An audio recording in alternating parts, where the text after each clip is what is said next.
Salve, Wanyambe. Selamat pagi saudara-saudari yang dikasihi Kristus.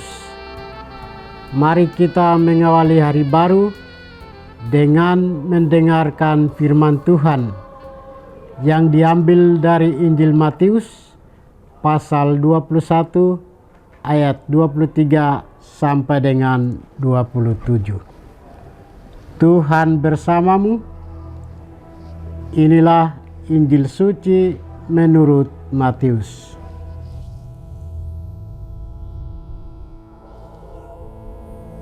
Pada suatu hari, Yesus masuk ke Bait Allah. Ketika ia sedang mengajar, datanglah imam-imam kepala dan pemuka-pemuka bangsa Yahudi kepadanya. Mereka bertanya, "Dengan kuasa manakah engkau melakukan hal-hal itu?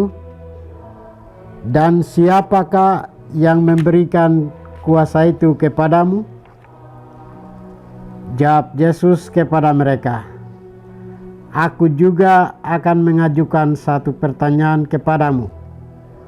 Dan jika kalian memberikan jawabannya, aku pun mengatakan kepada kalian, dengan kuasa manakah aku melakukan hal-hal itu.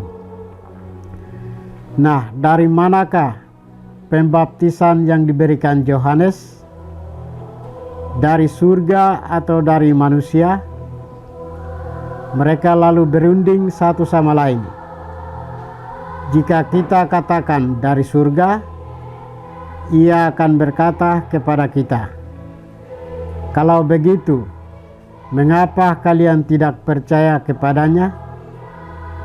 Tetapi jika kita katakan dari manusia, kita takut kepada orang banyak, sebab semua orang menganggap Yohanes itu nabi." Mereka lalu menjawab, "Kami tidak tahu." Maka Yesus pun berkata kepada mereka, "Jika demikian, aku pun tidak mau mengatakan kepada kalian, dengan kuasa manakah aku melakukan hal-hal itu."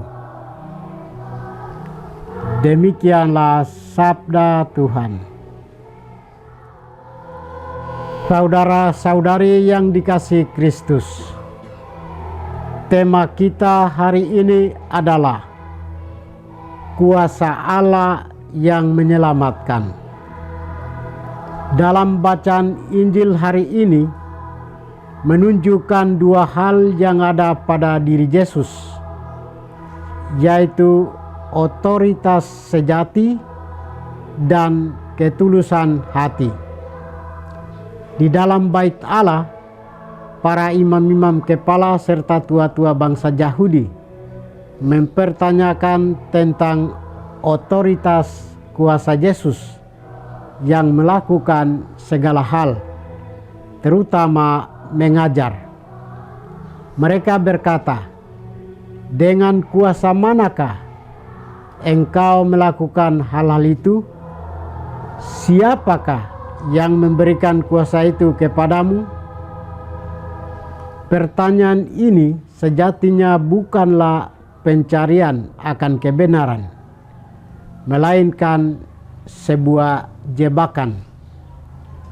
Mereka mencari celah untuk menjebak Yesus agar mereka bisa menghukum atau membunuhnya. Para imam dan tua-tua bangsa Yahudi ini tidak senang dengan popularitas dan ajaran Yesus yang mengancam kedudukan mereka.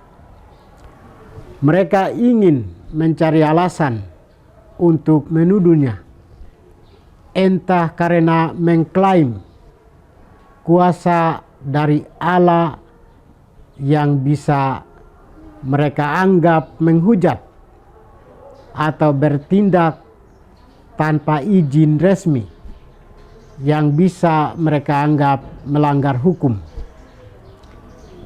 Yesus tidak langsung menjawab, melainkan mengajukan pertanyaan balik yang cerdik tentang baptisan Yohanes Pembaptis.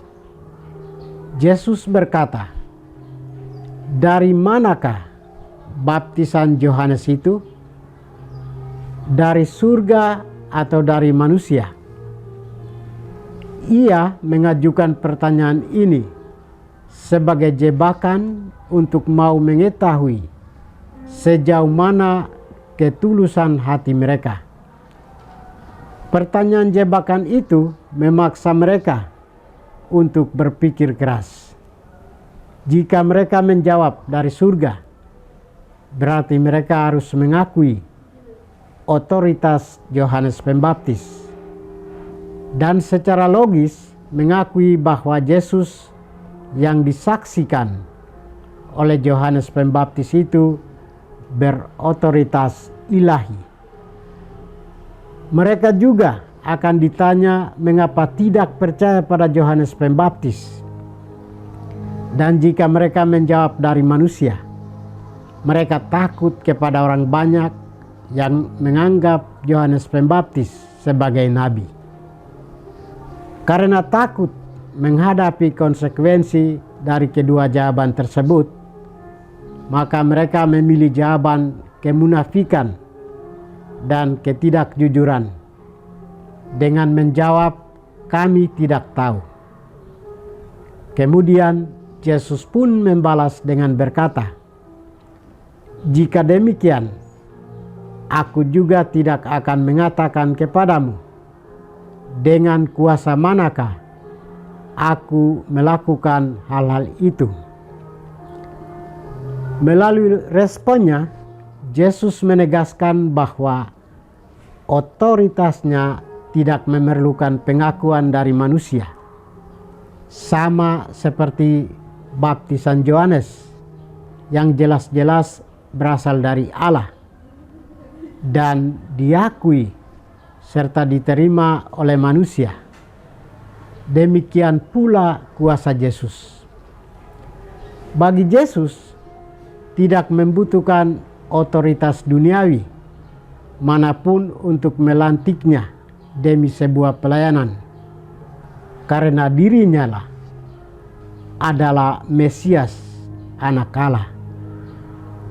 Para imam dan tua-tua bangsa Yahudi itu menunjukkan bahwa mereka lebih takut pada orang banyak daripada takut kepada Allah, karena mereka ketakutan akan kehilangan kedudukan, popularitas, kenyamanan, dan kehilangan pendapatan.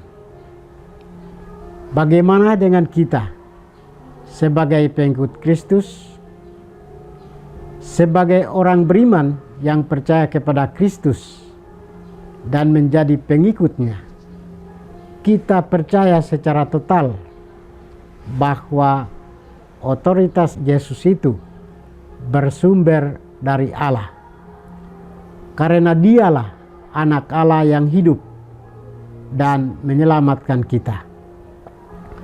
Dalam kehidupan kebersamaan kita juga seringkali takut kehilangan kedudukan, jabatan, popularitas, kenyamanan, dan kehilangan pendapatan. Kadang-kadang tidak menyadari bahwa dengan sikap dan tindakan tersebut dapat membutakan kita sendiri dari kebenaran sejati dari Allah. Kita tidak menyadari bahwa hal tersebut menghalangi kita untuk mengakui kuasa Tuhan dalam hidup kita. Kita pun seringkali melakukan ketidakjujuran dan kemunafikan, sehingga tidak secara langsung kita mengatakan, "Kami tidak tahu." Tuhan memberkati kita. Marilah kita berdoa. Tuhan, pagi ini kami kembali naikkan puji dan syukur kepadamu. Terima kasih karena Engkau sudah menjaga kami saat kami tidur maupun bangun. Terima kasih untuk udara sejuk dan segar pagi ini. Kami mohon, bukalah mata hati kami, agar kami mampu memandang kemurahan dan karya-Mu. Rahmatilah kami dengan kuasa Roh-Mu, agar kami mampu untuk bertobat dan memuji serta memuliakan-Mu melalui pekerjaan dan pelayanan kami hari ini. Kristus terang dunia, berkatilah keluarga kami, jadikanlah kami alat kasih-Mu, dan pantaskanlah kami menjadi hamba-Mu yang setia. Demi Kristus Tuhan dan pengantara kami. Tuhan bersamamu. Semoga kita sekalian, orang-orang yang kita kasih dan doakan, seluruh aktivitas kita hari ini dibimbing, dilindungi, dan diberkati oleh berkat Allah yang Maha Kuasa, Bapa dan Putra dan Roh Kudus. Amin.